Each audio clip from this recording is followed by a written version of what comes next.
ఉక్కు మనిషిగా సర్దార్ వల్లభాయ్ పటేల్ 150వ జయంతి వేడుకలను విజయవంతం చేయాలని పట్టణ బీజేపీ అధ్యక్షుడు రాపెల్లి శ్రీధర్ పిలుపునిచ్చారు. బుధవారం ఆయన మాట్లాడుతూ 1875లో జన్మించిన సర్దార్ వల్లభాయ్ పటేల్ దేశ ఐక్యత, సమగ్రతకు కృషి చేసి కేంద్ర హోంశాఖ మంత్రిగా అసాధారణ సేవలు అందించారని తెలిపారు.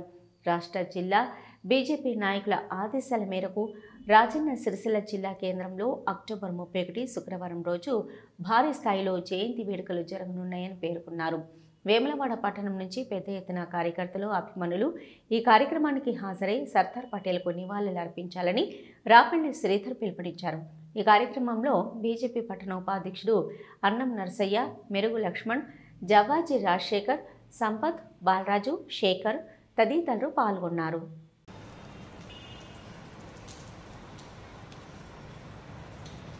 మాజీ హోంశాఖ మంత్రులు మరి భారతదేశ ఉక్కు మనిషిగా పేరుగాంచిన మన దేశ గౌరవాన్ని నలువిధల వ్యాపింపజేసినటువంటి సర్దార్ వల్లభాయ్ పటేల్ గారి జయంతి తను 1875లో జన్మించడం జరిగింది. ఇది 150వ జయంతి సందర్భంగా భారతీయ జనతా పార్టీ రాష్ట్ర శాఖ మరియు జిల్లా శాఖ ఆదేశాల మేరకు మరి జిల్లా హెడ్ క్వార్టర్లో తేదీ 31/10వ నెల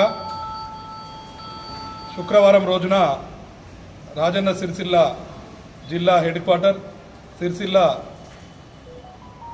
బతుకమ్మ తెప్ప వద్ద నుంచి సర్దార్ వల్లభాయ్ పటేల్ గారి స్టాచ్యూ ఓల్డ్ బస్టాండ్ వరకు కూడా పెద్ద ఎత్తున బీజేపీ నాయకులు, కార్యకర్తలు, అలాగే సర్దార్ వల్లభాయ్ పటేల్ గారి అభిమానులు అందరూ కూడా పాల్గొని ఈ కార్యక్రమాన్ని విజయవంతం చేయవలసిన అవసరం ఉంది. కాబట్టి మరి ప్రతి ఒక్కరు కూడా పౌరులందరూ వారి అడుగుజాడల్లో నడుచుకునే విధంగా ఈ కార్యక్రమం పాల్గొనాలి.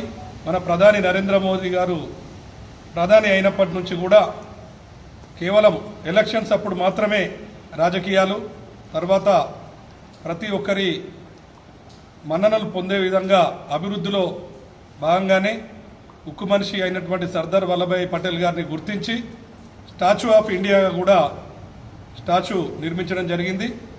మరి ఈ కార్యక్రమంలో అందరూ కూడా భారతీయ జనతా పార్టీ కార్యకర్తలు కావచ్చు, హిందూ నాయకులందరూ కూడా పాల్గొనాలని కోరుతున్నాను.